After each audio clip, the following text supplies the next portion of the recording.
As a college student, I can tell that most of the students go through a lot of stress. And that stress has many sources: deadlines, teachers, money, anxiety in general, etc. But there is one source that it has not been recognized as it should be, and that's silence. You may think that silence is not that stressful, but for most of the students, it is. Think about it this way, and I can tell you from personal experience that whenever I had to go to a classroom full of students, completely silent, taking an exam, that would create a lot of anxiety for me.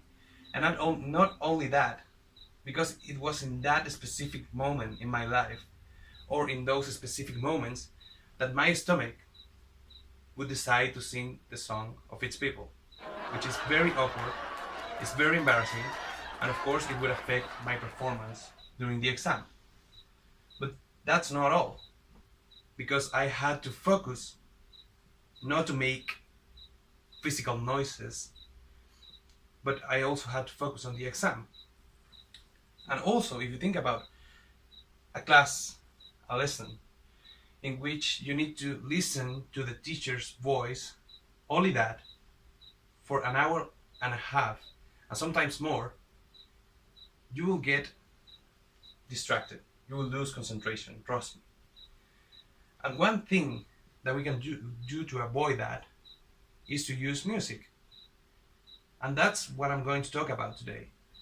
But not only to cover like our biological accidents during an exam, but I'm going to talk about how to use music to boost motivation in the classroom. So, first to start, I would like to address a very good friend of mine, Heather Blackburn, from the Middle Tennessee State University, who said in her article that music helps our brain in a way that, for example, when we listen to music, part of our blood flows through the brain and activates different parts of it. And we can already use that for our benefit and for our students' benefit. If you are asking yourself how, for example, if you think about different moods, whenever you feel happy or you feel sad, you use different types of music to enhance those feelings. But you can not only enhance those feelings, you can produce them from different types of music. Like if you listen to sad music, at some point you will start feeling sad. But I am not telling you to manipulate your students to feel in a certain way. What I'm telling you is that you can use certain types of music to help them activate specific parts of the brain so they can be more proficient or be more engaged with a specific subject. Because since it has been proven that music activates different parts of the brain, we can actually use that. And the Australian Journal of Music Education, because they do have that there, but we don't here, has been stating since the 70s that we should incorporate that. And I'm not telling you to play Queen for your students, because of course, if you use that kind of music or the Beatles or whatever, they won't be able to concentrate. They will lose their focus. But think about background music.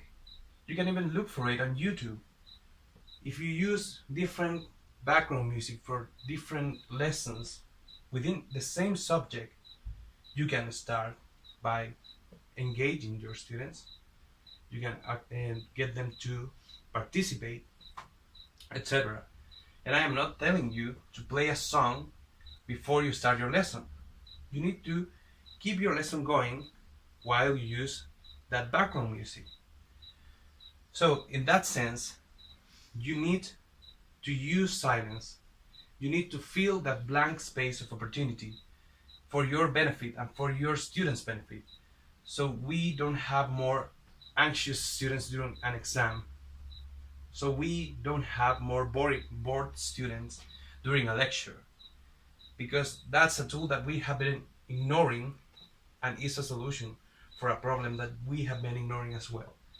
So, if you do me a favor, next time you need to teach a lesson, please try to use something as useful as music, and you will see how the results will show up in a short term.